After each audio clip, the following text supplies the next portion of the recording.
الحمد لله رب العالمين، وصلى الله تعالى وسلم وبارك على حبيبنا وقائدنا ومقتدانا إمام المتقين وقائد المجاهدين وسيد الأولين والآخرين محمد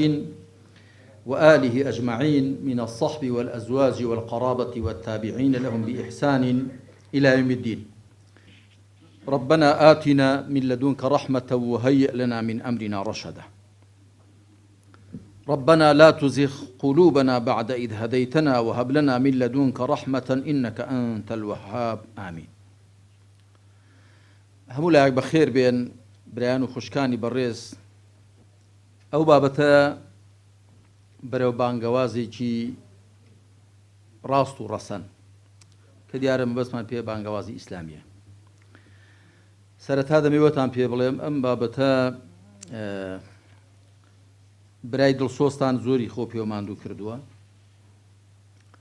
و جگە لە خوێندنەوە متاڵای ورد و قوڵی چەند ڕۆژە ڕاوێژیشم لەسەر کردووە، ئیستیخارەشم بۆ کردووە، دوعا و پاڕانەوەشم بۆ کردووە. ئومێدم وایە کە من ئەوە بڵێم ئەوەتان بۆ ڕوونکەمەوە کە جێگەی ڕەزامەندی خوای پەروەردگار بێ سوبحانە وتەعالا و پاشان مای سوود و کەڵکی ئێوەش بێ. ڕاستیەکەی من ئەوەی کە لەم پێنج وتارەدا دەمەوێت پێشکەشی ئێوەی بکەم لەو دەتەوەرەیەدا کە باسکران، ئێستا باسیشان دەکەم. گوشرا و پوختەی ئەوەیە کە من بەڕاستی دەزانم، بە چاکی دەزانم ئێمە کار و جموجۆڵ و چالاکی بانگخوازی خۆمانی پێ ئەنجام دەین. گومانی تێدا نییە برا خوشکانی بەڕێز کە بانگەوازی ئیسلامی بە هەموو جۆرەکانیەوە لە هەموو ئاستەکاندا و بە چەم کوواتای فراوانی بانگەوازی ئیسلامی بە بزوێنەر و داینەمۆی دینداری و موسڵمانەتی دادەندرێ. ئەگەر پێغەمبەری خاتەم محەممەد صلی الله عليه وسلم دوای ئەوەی خوای پەروەردگار بە یا ئەیوهە المزەمل دەیکردە نەبی پێغەمبەر، ئەگەر دواتر بە یا ئەیوهە المدەثر قم فەئەنذر نەیکربا بە ڕەسوول، بە تەئکید ئەو بانگەواز و پەیامەی خوا بە ئێمە نەدەگەیشت. چکە زانایان دەڵێن پێغەمبەری خاتەم صلی الله عليه وسلم خوای پەروەردگار بە دوای ئەوەی بە پێنج ئاەتی سەرەتای سوورەتی عەلەق دواندی بسم الله الرحمن الرحيم اقرأ باسم ربك الذي خلق خلق الإنسان من علق اقرأ وربك الأكرم الذي علم بالقلم علم الإنسان ما لم يعلم. أما پێنج ئاەتی سەرەتای قورئان بوون دا بەزینە سەر دڵی مبارەکی پێغەمبەر صلی الله عليه وسلم. دوای ئەوە یەکسەر سوورەتی مزەمل هات، چونکە پێغەمبەر عەلەیهی سەڵات وسەلام چۆوە بۆ ماڵێ بە خەدیجەی خێزانی خوالی ڕازی بێ، فەرمووی زەممیلونی دامپۆشن، لەرزی لێ هات، حاڵەتێکی نەئاسایی بۆی ڕوویدا و گوتیشی لە خۆم ترسام ئەوە بوو کە خەدیجە خوالی ڕازی بێ دڵی دایەوە، گوتی خوا قەت تۆ شەرمەزار ناکا، تۆ عەیبدار ناکا. کۆمەڵی لە سیفەتە بەرزەکانی پێغەمبەری هەڵدان عەلەیهی سەڵات وسەلام. جا بە یا ئەیوهە المزەمل خوای پەروەردگار محەممەدی عەلەیهی سەڵات وسەلام کردە نەبی، بەڵام دوایی ئەوە بوو کە سوورەتی مدەثیر دابەزی بسم الله الرحمن الرحيم يا أيها المدثر قم فأنذر وربك فكبر وثيابك فطهر والرجز فاهجر ولا تمنن تستكثر ولربك فاصبر. بەم سەرەتای سوورەتی مدەثیر پێغەمبەر عەلەیهی سەڵات وسەلام وەکو ڕەسوول واتە ڕەوانەکراو مولزەم کرا، مکەلەف کرا بۆی کە ئەوەی کە وەکو نەبی وەریگرتووە وەکو ڕەسوول بیگەیەنێ. جا ئەگەر پێغەمبەر عەلەیهی سەڵات وسەلام وای نەکرد بوایە بەتەکیت ئەو پەیامە بەدەستی ئێمە نەدەگەیشت و دواییش ئەگەر هاوڵانی بەڕێزی پێغەمبەر عەلەیهی سەڵات وەسەلام خوالیان ڕازی بێ بە تایبەت چوار خەلیفە ڕاشیدەکەی ئەگەر ئەوانی وەکو پێغەمبەری خاتەمیان نەکردبایە بەردەوام نەبووبان لەسەر گەیاندنی پەیامی خوا بڵاو نەدەبەوە و هەروەها دوای ئەوانیش جیلی شوێن کەوتوان تابعین و تابعی تابعین و هەتا گەیشتوتە ئێستا بۆیە بانگەواز واتە بانکردنی خەڵک بۆ لای خوا بۆ لای ئاین و پەیامی خوا داینەمۆ و بزوێنەری دینداری موسڵمانەتیە ئەوەش ئەرچێکە سەرەتا پێغەمبەری خاتەم عەلەیهی سەڵات وەسەلام پێی مکەلەف کراوە پێی ئەرەکدار کراوە دوای خۆشی هەموو ئومەتەکەی بە بەڵگەی ئەم ئاەتە مبارەکە کە دەفەرمێ قل ئەی شەیئین ئەکبەر شەهادە قل الله شهيد بيني وبينكم وأوحي إلي هذا القرآن لأنذركم به ومن بلغ خوا سبحانه وتعالى بپیغمبر ده فرمی بڵێ چ شتێک شایەدی بدا گەورەترە دیارە خوا سبحانه وتعالى شيئا ليس كالأشياء شيء يعني هەر شتێکە بوونی هەبێ چ شتێک شایەدی گەورەترە چاوەڕێی وەڵامی ئەوان مەکە بڵێ خوا ئەگەر شایەدیدا شایەدیەکەی لە هەموو کەس گەورەترە اینجا بفەرموو خوا شاهیدە لە نێوانی من و ئێوەدا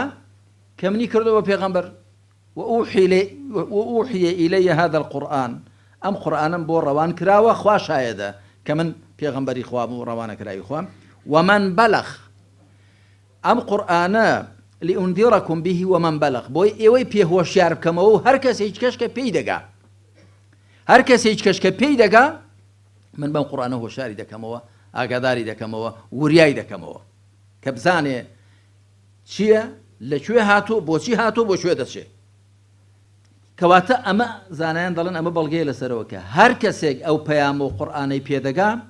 وەکو پێغەمبەر صلی الله عليه وسلم ملزەمە کە ئەویش بیگەیەنێ بە هەموو شێوەکانی گەیاندن کە دوای باسی دەکەین هەروها پێغەمبەر عەلەیهی سەڵات وسەلام لە صەحیح بوخاریدا بە ژمارە 496 لێی جێڕدراوەتەوە کە دەفەرمێ بەلیغوا عنی وەلەو ئایەتەن ئەگەر ئاەتێکیش بێ لە منەوە بیگەێنن من ناونیشانی بەرەو بانگەوازێکی ڕاست و ڕەسەنم هەڵبژاردووە ئەم دوو شێتان تۆزێ بۆشی بکەمەوە مەبەستم لە ڕەسەن ئەسیل ئەوەیە کە ئەو بانگەوازە گەیاندنی ئەو پەیامەی خوا دەبێ پاڵداتە لای شەریعەتی خوا مەبەستم لە ڕاستبوونەکەشی ئەوەیە کە بە شێوەیەک بەگەیەندرێ کە پڕ بە پێستی واقع بێ و ئامانج بپێچێ لە ڕاستیدا کاری ئیسلامی هەموو جموجۆڵێکی ئیسلامی دەبێ هەم ڕاست بێ هەم ڕەسەن بێ ڕاست بێ واتە وەکو لە بەرچاوگرتنی ئەو واقعە کە تێدا ئەنجام دەدرێ ئەو ژینگێ و ڕەسەنیش بێ واتە شتێک نەبێ کە ڕێگە و ڕشە و ئەسڵێکی شەرعی نەبێ بۆکو ڕێخۆشکردنی ئەم بابەتە هەمووی ئەوەتان بۆ ڕوونکەمەوە هەرچەند لە لاشتانە کە ئێمە هەوڵ دەدەین لە دەتەوەردا ئەم بابەتە فراوانە و لە دووتوێی 5 وتاردا پێشکەشتان بکەم تەوەری یەکەم پێناسەی بانگەواز تەوەری دووەم گرنگی پێگە و حوکمی بانگەواز و تەوەری سێم پلەپایی بانگەوازکاران و تەوەری چوارەم ئامانج و مەبەستی بانگەواز هەوڵ دەدەم ئەو چوار تەوەرە لە موتاریەکەمدا بخەمە ڕوو بە کورتی تەوەری پێنجەم ڕێبازی بانگەواز و شێواز و ئامرازەکانی و تەوەری شەشەم چەسپاوی ڕێباز و ئامانجی بانگەواز و داهێنان و تازەگەری بەردەوام لە شێواز و ئامرازەکانیدا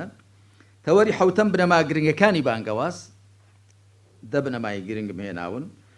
تەوەری هەشتەم ئاکار و ڕەوشتە پەسەندە بنەڕەتیەکانی بانگەوازکاران دەوری 25 ئاکار و ڕەوشتم هێناوت و تەوەری نوێم چەند هەڵە و نەخۆشیەکی بەشێک لە بانگەوازکاران و تەوەری دێم و کۆتاییش چۆن دەتوانین بانگەوازێکی ڕاست و ڕەسەن بۆ ئیسلام بکەین بێمە سەر تەوەری یەکەم پێناسەی بانگەواز سەرەتا دەمێ ئەوتان پێ بڵێم ئێمە زۆر جار بۆ هێندێک لە وشەکان کە لە قورئاندا هاتوون لە فەرمایشتی پێغەمبەردا عەلەیهی سەڵات وسەلام چەمک و واتایەکی با و عورفیان بۆ دادەتاشین و قەتیسیان دەکەین لەو چەمک و تێگەیشتنە کە لە کاتی ئێمەدا هەیە لە لای ئێمە باوە بەڵام مەرج نییە لە بەکارهێنانی قورئاندا وابێ یەکێک لەوانە ئەم مەسەلەی داوا و بانگەوازە داوا و بانگەواز ئێمە هەروای لێ حاڵین مامۆستا کە وتار دەدا وتاری جومعە یاخود وتارەکانی دی یاخود لە بۆنەکانی دی کە قسە بۆ خەڵک دەکات یاخود کەسێک کە دەرز دەڵێتەوە ئێمە وای لێ حاڵین کە بانگەواز ئەوەیە لە ڕاستیدا برا خوشکانی بەڕێز دوایش ڕوونی دەکەمەوە بانگەوازی ئیسلامی هەموو جم و جۆڵ و چالاکیەکانی ئینسان کە ئەنجامیان دەدا بە مەبەستی ئەوەی ئاینی خوای پەروەردگار بۆ خەڵک ڕوونکاتەوە چەمکی بانگەواز هەمووی دەگرێتەوە بەڵکو جاری وا هەیە کردەوەی ئینسان هەڵوێستی ئینسان کردەوەی کۆمەڵایەتیە هەڵوێستی سیاسیە شتێکی خێزانیە زۆر کاریگەرترە لە وتارێک و لە دەیان وتاریش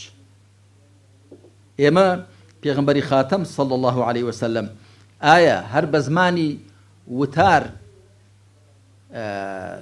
ئاینی پێشانی ئێمە داوە نەوەڵە بە زمانی کردار زیاتر زانانی فەرمودەناس دەڵێن فەرمایشتە متەواتیرەکان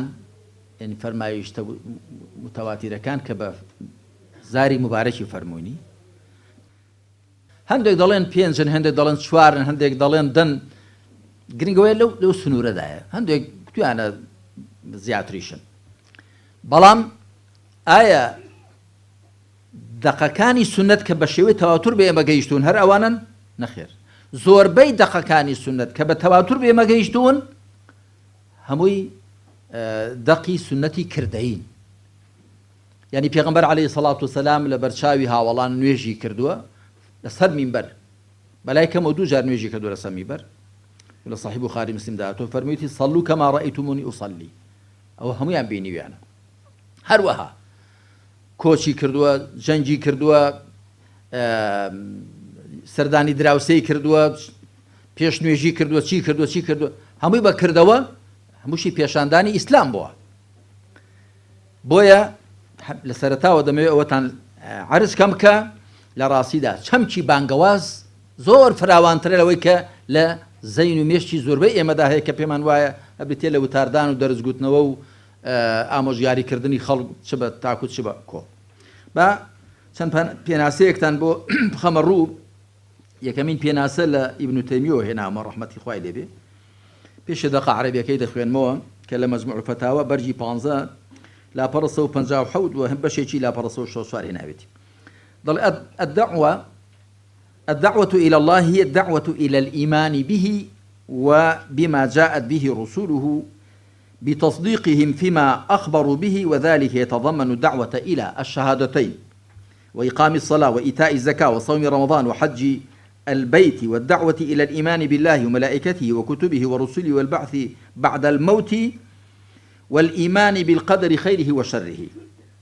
والدعوة إلى أن يعبد العبد ربه كأنه يراه وكل ما أحبه الله ورسوله من واجب ومستحب من باطن وظاهر فمن الدعوة إلى الله الأمر به وكل ما أبغضه الله ورسوله من باطن وظاهر فمن الدعوة إلى الله النهي عنه ولا تتم الدعوة إلى الله إلا بالدعوة إلى أن يفعل ما أوجبه الله ويترك ما أبغضه الله سواء كان من الأقوال أو الأعمال الباطنة والظاهرة پێما پێناسەیەکی زۆر باشی کردووە کە چەمک و واتای بانگەواز باش ڕوون دەکات و دەڵێ بانگەواز بۆ لای خوا بریتێ لە خەڵک بانگکردن بۆ بڕوا پێهێنانی و بڕواهێنان بەوەی کە پێغەمبەرەکانی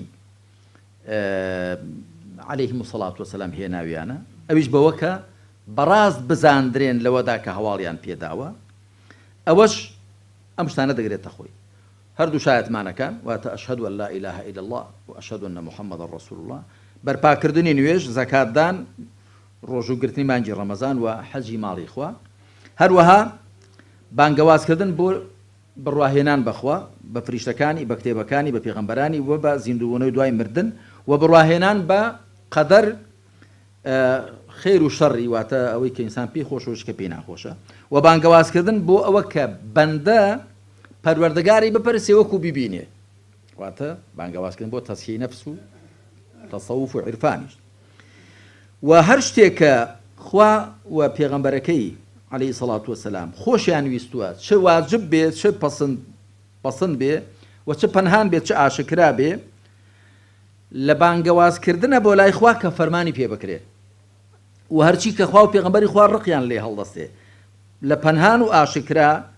لە بانگەوازکردنە بۆ لای خوا کە قەدەغە بکرێ و بانگەواز بۆ لای خوا تەواو نابێ مەگەر بەوە کە هەرچی کە خوا فەرزی کرد و ئەنجام بدرێ و هەرچی کە خوا ڕقی لێ هەڵدەستێ وازی لێ بهێندرێ چ پەیوەندی بە قسانەوە هەبێت چ بە کردەوان و کردەوە قسەکانی چ پەنهان بن چ ئاشکرا پێناسەی دووەم لەو کتێبەی خۆمەوە دەیهێنم الإسلام كما يتجلى في كتاب الله الكتاب الحادي عشر لا فرصة وشتاو بينش لشابي دومي الدعوة هي الدعوة إلى الله تبارك وتعالى ودينه القيم والهدف منها هو إرجاع الناس إلى ربهم للقيام بعبادته من خلال الالتزام بشريعته والاقتداء بنبيه سواء كان ذلك الإرجاع من الكفر إلى الإيمان ابتداء أو من المعصية إلى الطاعة توبة وتصحيحا وقد يكون الهدف من الدعوة الاستمرار على الطاعة والازدياد منها زيادة في الاهتداء وكل ذلك بالقول والفعل أو القال والحال بانگەواز بریتێ لە بانکردنی خەڵک بۆ لای خوا تەبارەکە و تەعالا و بۆ لای ئاینە ڕێک و ڕاستەکەی و ئامانج لە بانگەواز بریتێ لە گێڕانەوەی خەڵک بۆ لای پەروەردگاریان بۆ هەڵسان بە بەندایەتیکردنی لە میانی پابەندی بە شەریعەتەکەیەوە و لە میانی شوێنکەوتنی پێغەمبەرەکەیدا عەلەیهی سەڵات وەسەلام جا چ ئەو گێڕانەوەی خەڵکە بۆ لای خوا لە کوفرەوە بۆ ئیمان بێ خەڵکی ناموسڵمان باگ دەکەی بۆ ئیسلام چ لە گوناح و تاوانەوە بێ بۆ تاعەت و فەرمانبەری وەکو گەڕانەوە وەکو ڕاستکردنەوە و جاری واشەیە بانگەواز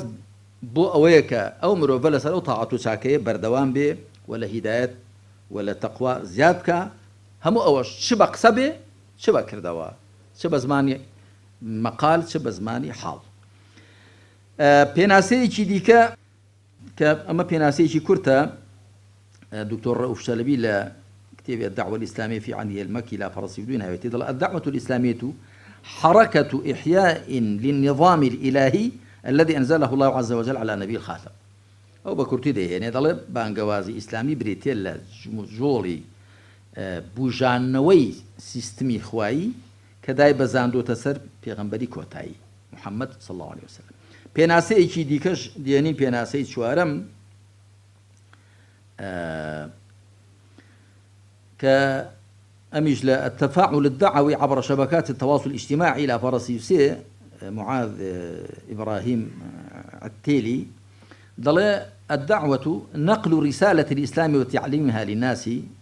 فرديا أو جماعيا بواسطة وسائل وأدوات مباشرة أو غير مباشرة بحيث تهدف إلى تحسين أحوال المسلمين وإقناع غير المسلمين بالدخول في الإسلام. أوش أوي بناس هذا كذا ضل بانجواز بريتيل جواسنوي بيامي إسلام وفيري خلق كردني بتنيا ياخو بكومل بهوي چەند ئامرازێکەوە ڕاستەوخۆ یان ناڕاستەوخۆ کە ئامانج ئەوە بێ حاڵی موسڵمانان باش بێ و ناموسڵمانانیش قەنەعەت پێ بهێندرێن بەوەی کە بێنە نێو ئیسلامەوە. کۆتا پێناسە کە دەیهێنین پێناسەی دکتۆر محەممەد شەریف بن کەمال مشەوەحە لاپەڕە 35 لە کتێبی فقه دعوة غير المسلمين ورعاية المسلمين الجدد. الدعوة فن إعلام الأنام بدين الإسلام وحضهم على الإيمان بالله وباقي الأركان والأمر بالتزام الشريعة وتعليمهم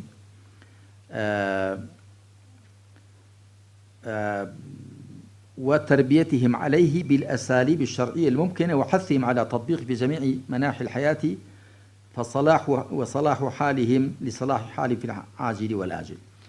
ئەمی هەروەکو ئەوانی پێشێ دەڵێ بریتە لە هوەری بانکردن و ئاگادارکردنەوەی خەڵک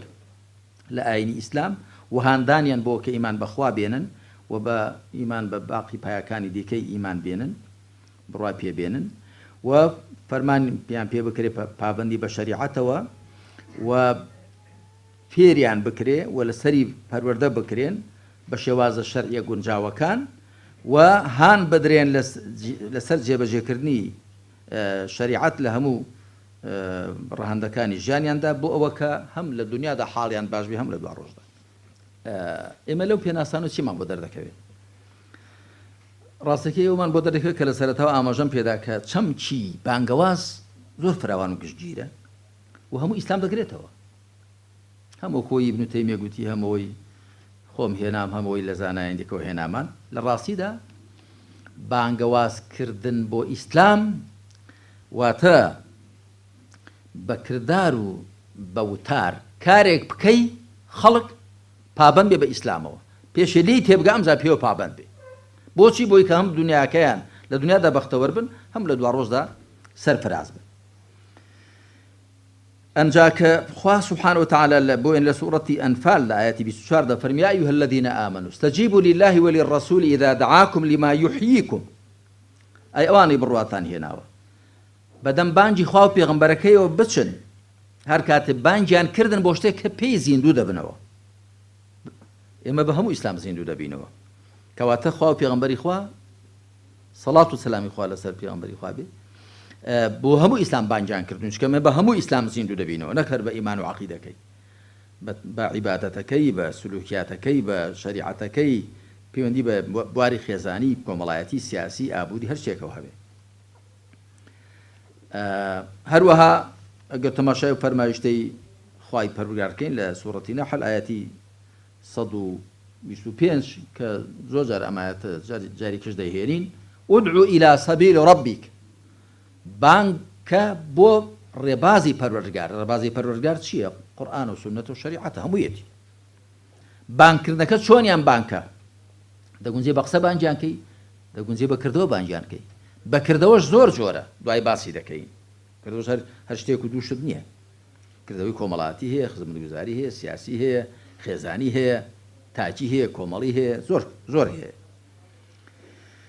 هەروەها ئەو فەرمایشتەی پێغەمبەر عەلەیهی سەڵات وسەلام کە لە صحیح بوخاری بە ژمارە 2942 صحیح مسلم بە ژمارە 2406 هاتووە کە پێغەمبەر عەلەیهی سەڵات وسەلام عەلی کوڕی ئەبی طالیب دەنێرێ لە کاتی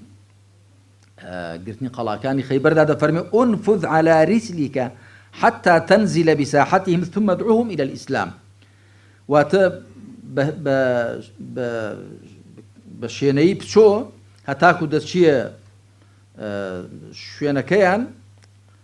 دەچێ و شوێنی کە ئەوانی لێن و پاشان بانگیان کە بۆ ئیسلام. بابێ لەسەر تەوەری دووەم گرنگی و پێگە و حکمی بانگەواز.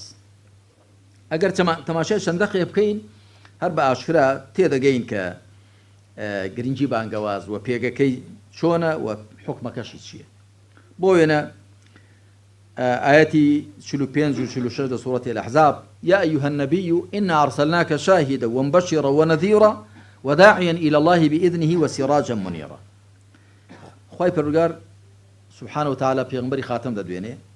دەفەرمێ ئەی پێغەمبەر ئێمە تۆمان ناردووە شاید بی دڵخۆشکەر بی وریاکەرەوە بی و بانگەوازکار بی بۆ لای خوا بە مۆڵەتی خوا و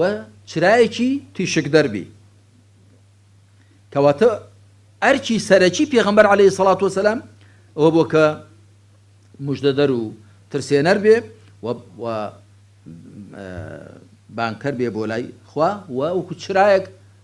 ڕێی دینداری موسڵمانەتی بۆ خەڵک ڕۆشن کاتەوە. هەروەها ئەم ئایەتەی لە سوورەتی ئەلمائیدە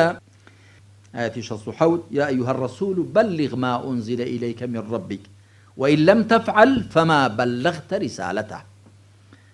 أي روانك راو أوي لپروردگار تو بود دا بزيندراو بيگەێنە ئەگەر نەیگەێنی ئەگەر وانەکەی پەیامی خوات نەگەیاندووە واتە ئەگەر وانەکەی معنە تۆ ڕەسوول نەبووی چونکە ڕەسوول کەسێک کە نێردرا بێ پەیامێکی پێدا نێردرا بێ و دەبێ ئەو پەیامە بگەیەندرێت چۆنی بگەیەنێ بە هەموو شێوەکانی گەیاندن لێتان تێک نەچێ هەرەوە نیە وتاریان بۆ بدە چکە پێغەمبەر عەلەیهی سەڵات وەسەلام بە هەموو شێوەکانی گەیاندن پەیامی خوای گەیاندووە ئێمەش دیارە دوای باز دەکەم کە شوێن کەوتووە پێغەمبەری عەلەیهی سەڵات وەسەلام هەمان ئەرک کە لەسەر شانی ئەو بوو لەسەر شانی ئێمەش لە سوورەتی ئەحزاب آية بيسودو خواهي فرقادة فرمي لقد كان لكم في رسول الله أسوة حسنة لمن كان يرجو الله واليوم الآخر وذكر الله كثيرا بدل نياي لبيغمبري خوادا باشتري سرمشقيه بو ايوه بو هر كسيك بأميدي خواو روجي دوائي بي وزورياتي خوابكا كواتا بيغمبر عليه الصلاة والسلام بچي مكلف كراوة ايمش بهمان اوشتان مكلفين مگر ببالغيك تایبەت کرابێ بە پێغەمبەر و عەلەیهی سەڵات وسەلام زانایانی ئوسوڵی فیقه هەمویان لەسەرەوە یەکدەنگن ئەسڵەن پێغەمبەر بۆ ئێمە نێردراوە دەبێ ئێمە تەماشایکەین لە سوورەتی ئالی عیمران قل إن كنتم تحبون الله فاتبعوني يحببكم الله بڵێ ئەگەر خواتان خۆش دەوێت شوێنم کەون خوش خۆشی دەوێت لە چیدا شوێنی کەوین لە هەموو شتێکدا وەکو چۆن لە ئیمان هێنان و لە عیبادەت و خواپەرست تیەکاندا لە ڕۆژتەکانیدا شوێنی دەکەوین دەبێت لە گەیاندنی پەیامی خواشدا بە هەموو شێوەکانی گەیاندن هەر شوێنی بکەوین لە سوورەتی عەسر کە سوورەتێکی کورتی سێ ئایەتیە بسم الله الرحمن الرحيم والعصر إن الإنسان لفي خسر إلا الذين آمنوا وعملوا الصالحات وتواصوا بالحق وتواصوا بالصبر تماشاو كان برز كان خوش كبراني برز خواهي پروردگار فەرمێ بنای خوای بەزەی بەخشندە بە دڵنیایی مرۆڤ لە زیانباریدایە واتە لەسەر بوونەکەی قەرزدار دەبێتەوە جاری کەس باسم کردووە ئێمە بەبێ پرسپێکران هێنراوین بۆ ئێرە بەبێ پرسیشمان پێ بکرێت لێرە لا دەبرێین لە کاتێکی دیاری کراودا مرۆڤ لەسەر بوونەکەی قەرزدار دەبێتەوە مەگەر چوار صیفەتی تێدا بن إلا الذين آمنوا وعملوا الصالحات ئیمانیان هێناوە بەچی هەمیشە ئامنوا لە قورئاندا کە بەکار دێنرێن مەگەر چۆن ئەگەنا مەفعول بیهەکەی مەحذوفە یعنی ئامنوا بۆچی مەحذوفە چونکە مجار ناکرێت ئامنوا بالله وملائكته وكتبه ورسوله واليوم الآخر تا کۆتایی ئیمانیان هێناوە بە هەموو ئەو شتانەی پێویستە ئیمانیان پێ بێنرێ ئەوە یەک مەرجی یەکەم بۆ ئەویسان لە زیانباری دەرباز بێ مەرجی دووەم وعملوا الصالحات عملوا الصالحات دیسان يعني عملوا الخصال الصالحة يعني همو كردوا باشا كان أنجام ددن أو مرجية كمدوم كوا لذاتي خومان دا دينا دي بلام جاري هر إنسان بوتني ومسلمان دو مرج ماون بوي لزيان باري دربازي بيتو بيتا ومسلماني كخوا ديوه وتواصوا بالحق وتواصوا بالصبر دبي يقديش راس فيرن بحق أو حقا كلا إيمان وكردوي باش دا برجستي بيجينن بدروي خويان وتواصوا بالصبر يبيش راس بيرن با خوراغري چونكا پابندي بحق و بيسي بشوليجو خوراغري دكا كواتا ام سورة عصر بوزانياري تان سورة مكية خواهي پرگار هر لمكة مسلماناني حالي كردوا كدبي يقدي راس بيرن بحق و یەکدی ڕاست پێرن بە خۆراگری و دان بە خۆداگرتن لەسەر شوێن کەوتنی ئەو حەقە تەوەری سێیەم پلەپایی بانگەوازکاران کەسانێک کە خەڵک بۆ لای خوا بانگ دەکەن و خەڵک بۆ لای ئاین و بەرنامەی خوا بانگ دەکەن چ پایەیەکیان هەیە چ مەقامێکیان هەیە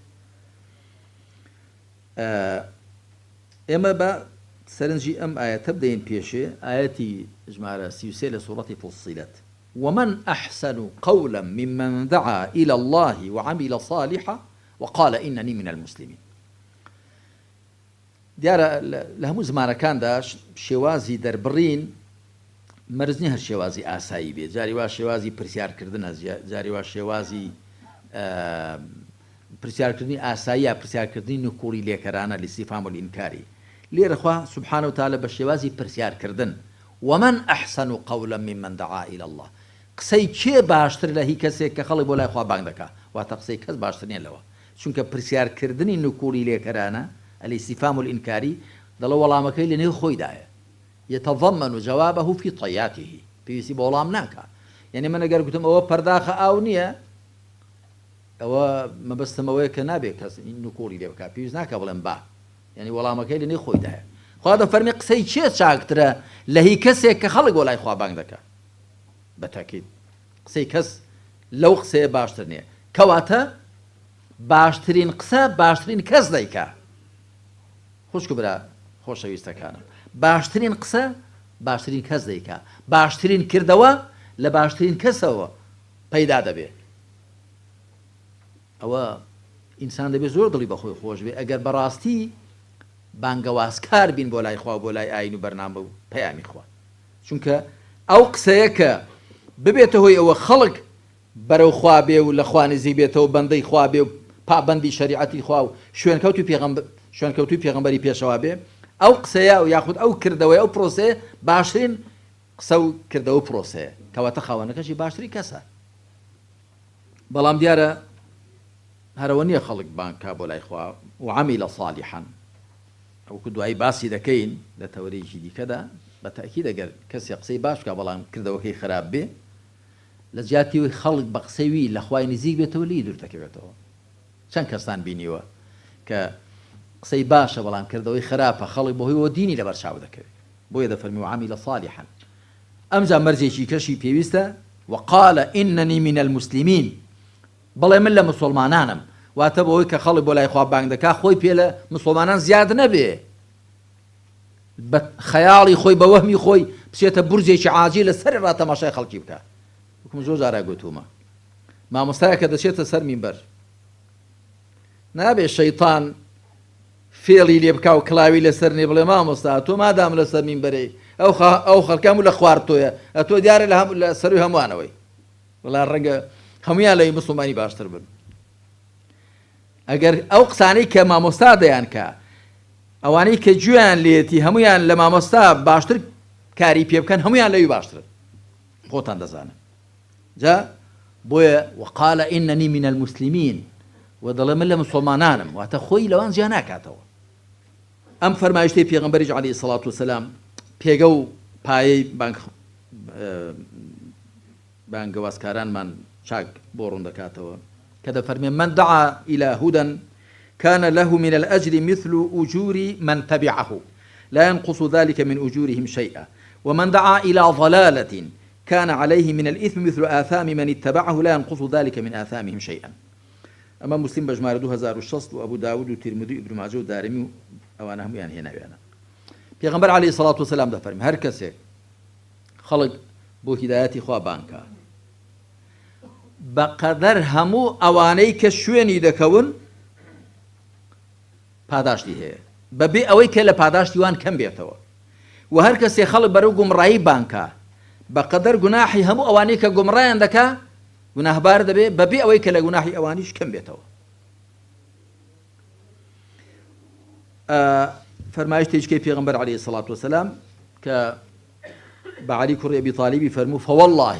لأن يهدي الله بك رجلا واحدا خير لك من أن يكون لك حمر النعم أما لصحيح بخاري داتوا بجمارة 2942 مسلميش بجمارة 2606 فرمي سوين بخوا اگر خوا بهوي تو پیاوێک ڕێنمایی بکا بێنێتە سەر ڕێ بۆ تۆ چاکتر لەوەی کە حوشتری سپیت هەبێ بۆ فەرموویەتی پیاوێک دیارە مەجلیسەکە مەجلیسی پیاوان بووە ئەگەر نە ئافرەتیش بەهۆی تۆ خوا هیدایەتیدا هەمان ئەجر و پاداشتر هەیە بێمە سەر تەوەری چوارەم و کۆتایی لەم وتارەماندا ئامانج و مەبەستی بانگەواز بۆ خوای پەروەردگار بەر لە هەر کەس لە سەر پێغەمبەری کۆتایی محەممەد صلی الله علیه وسلم واجبی کردووە و پاشان لەسەر ئومەتەکەی وە شوێنکەوتوانی ئەو فەرزی کردووە کە خەڵک بانکەن بۆ لای خوا بۆ لای ئیسلام بە هەموو شێوازەکانی بانکردن کە دواتر لە تەوەرەکانی کەدا باسییان دەکەن لەبەر چی لە ڕاستیدا ئەگەر تەماشای چەند دقەیەک بکەین زۆر بەڕوونی بۆمان دەردەکەوێت کە ئامانجی بانگەواز چییە. جارێ لە سورة الأنبياء آياتي 25 خوا دەفەرمێ وما أرسلنا من قبلك من رسول إلا نوحي إليه أنه لا إله إلا أنا فاعبدون. بە پێغەمبەری پێشەوامان محەممەد عليه الصلاة والسلام دەفەرمێ لە پێش تۆدا هیچ پێغەمبەرێکمان ڕەوان نەکردووە مەگەر سروشمان بۆ کردووە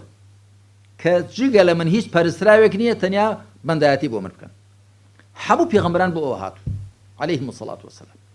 کە وەکو پەیوەندی بینی خۆیان و خوا تەنیا خوا بپەرستن. لە ئاەتی 25 سورەتی الحەدید لەوێش دەفەرمێ خوا دەفەرمێ هەموو پێغەمبەرانم بۆ ئەوە ناردم دادگەری بچەسبێ. لقد أرسلنا رسولنا بالبينات وأنزلنا معهم الكتاب والميزان ليقوم الناس بالقسط. پێغەمبەرانمان عليهم الصلاة والسلام بە بەڵگە ڕۆشنەکانەوە ناردوون کتێب و تەرازوشمان لەگەڵ ناردوونە خوار تاکو خەڵک بە دادگەری بەڕێوە بچێ. ئەو دووە تێک ناگیرێن وەکو پەیوەندی بینی پەیوەندی نێوان خۆمان و خوا پێغەمبەران بۆ ڕاگەیاندنی تەوحید تەنیا خوا پەرستن هاتوون بۆ پەیوەندی نێوان خۆمان و خۆمان بۆ ئەوە کە خەڵک بە دادگەری بەڕێوە بچن و دوور بن لە ستەم و جەور و تاوان و لادان. با تەماشای ئەم ئاەتە مبارەکەی سورة التوبة آية 122 كذا فرمي وما كان المؤمنون لينفروا كافة فلولا نفر من كل فرقة منهم طائفة ليتفقهوا في الدين ولينذروا قومهم إذا رجعوا إليهم لعلهم يحذرون. برواداران نابي هميان تێکرا بڕۆن بۆ جەنگ و جیهاد دەبێت لە هەر کۆمەڵێکی زۆریان دەستەیەکیان دەرچن بۆ تێگەیشتن لە ئاین واتە هەموو نابێ سەرگەرمی جەنگ و جیهاد بن بەڵکو دەبێ لە هەر کۆمەڵێکی زۆریان دەستەیەکیان کەمێکیان خەریکی تێگەیشتن لە ئاین بن. ولينذروا قومهم إذا رجعوا إليهم لعلهم يحذرون. بەڵام بۆچی تێبگەن لە ئاین تاکو خەڵکەکەیان بترسێنن هۆشیارکەنەوە کاتێک دەگەڕێنەوە بۆ لایەن بۆچی بۆی ئەوانیش وریایی خۆیان وەربگرن و بزانن بۆچی هاتون بۆ ئێرەوە دەبێت چۆن بژین و چی بکەن و چۆن بکەن. کەواتە ئەمە دیارە ئامانجی بانگەواز چییە. پاشان با تەماشا ئەم فەرمایشتەی پێغەمبەرکەین عليه الصلاة والسلام یعنی پێغەمبەری خوا یەکێک لە شێوازەکانی تێگەیاندنی خەڵک لە ئیسلام ئەوە بووە کە پشتی بۆ وێناکردن وێنەی بۆ هێناونەوە. ئەویش دیارە لە خوای پەروەردگارەوە فێر بووە وتلك الأمثال نضربها للناس وما يعقلها إلا العالمون. لێرە وێنەیەک دێنێتەوە. عن النواس بن سمعان عن رسول الله صلى الله عليه وسلم قال ضرب الله مثلا صراطا مستقيما وعلى جنبتي الصراط سوران فيهما أبواب مفتحة وعلى الأبواب سطور مرخاة وعلى باب الصراط داع يقول يا أيها الناس ادخلوا الصراط جميعا ولا تعوجوا وداع يدعو من فوق الصراط فإذا أراد الإنسان أن يفتح شيء من تلك الأبواب قال ويحك لا تفتحه فإنك إن تفتحه تلجه. فالصراط الإسلام والسوران حدود الله والأبواب المفتحة محارم الله وذلك الداعي على رأس الصراط كتاب الله والداعي من فوق الصراط واعظ الله في قلب كل مسلم. فرمودي رواه أحمد في المسند برجي شوار لا فرصة وشتاوسي والنسائي في الكبرى برجي شوش لا فرصة وشتاوسي والحاكم في المستدرك بجمارة 1448 وقال هذا حديث صحيح على شرط مسلم ولا أعرف له علة ولم يخرجه وأقره الذهبي في التلخيص وصححه الألباني في صحيح الجامع بجمارة 1887. پیغمبر عليه الصلاة والسلام وێنەیەکی هێنا فەرمووی خوا وێنەیەکی هێناوە ڕێیەکی ڕاست خەتێکی ڕاست لەسەر ئەو خەتە ڕاستە دوو دیوار هەبوون دوو دیوار هەن ئەو دوو دیوارانە دەرگایان تێدان دەرگاکان کراونەوە ئەو دەرگانە کە کراونەوە پەردەیان پێدا شۆڕ کراوەتەوە دەرگاکە کراوەتەوە بەڵام پەردەی پێدا دراوە لە سەر هەر دەرگایەک لەسەر هەر دەرگایەکی ئەو ڕێگایە کەرێک بانگ دەکا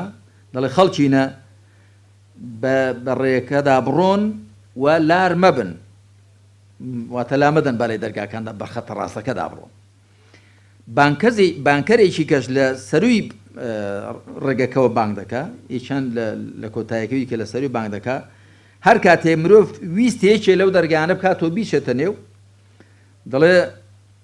نەکەی مەیکەوە چکە بیکەوە دەیچێتێ جا دوایی بۆمان شید ڕوون دەکات و دەفەرمێ ڕێبازەکە خەتە ڕاستەکە بریتێ لە ئیسلام دوو دیوارەکان بریتین لە سنوورەکانی خوا دەرگا کراوەکان بریتین لە قەدەغە کراوەکان ئەو بانکەرەی کە لە سەری ڕێیەکەیە ئەوە کتێبی خوایە و ئەوەش کە لە پشتەوەی ڕێگاکەیە ئەوە ئامۆژگاریکەری خوایە لە دڵی هەموو ئینسانێکی موسڵماندا واتە ئەو ئیمانەی کە لە دڵتدایە و بۆ جاری وا هەیە بەرجیش نییە ئاەتت بۆ بخوێندرێتەوە هەر لە دڵی خۆدا لە دەرونی خۆتدا ئینسان فەرق بە حەڵاڵ و حرام و چاکە و خراپە دەکا وەکو پێغەمبەر عەلەیهی سەڵات وەسەلام بە وابیسەی فەرموو یا وابیسەت استەفتی قەلبەک وئین ئەفتاکە الناس ئەفتەوک ئەی وابیسە دیارە سەحابەیەک بووە بەڵام وا پێدەچێ وا دیار ئینسانێکی چاک و خواناس و وەکو هەموو هەوڵان خوالیان ڕازی بێ پێی دڵ ئەی وابیسە پرس بە دڵی خۆت بکە هەرچەند خەڵکیش فتوات بۆ بدەن و فتواشیان بۆ دای واتە پرس بە دڵی خۆت بکە داخوا شتە چۆنە جارێک کەسێک دێ بۆ لای من ئەرێ مامۆستا شتە چۆنە ئەو معاملەیە دەکەم ئەو کردەوەیە ئەو ڕەفتارە ئەمی دەڵێم تەماشای دڵی خۆت کە دڵت چۆنە لێی مرتاحە تەمان ئەوەم بەرجی نییە بۆ هەموو کەس نییەوە پێغەمبەری عەلەیهی سەڵات وسەلام بە وابیسەی وا فەرموو ئەگەرنا هیوایە کە دڵەکەی ئەگەر مردوو بێ زیندوو نەبێ فەرق بە حەڵاڵ و حەرام بە چاکە و خراپە ناکە نابێ ئینسان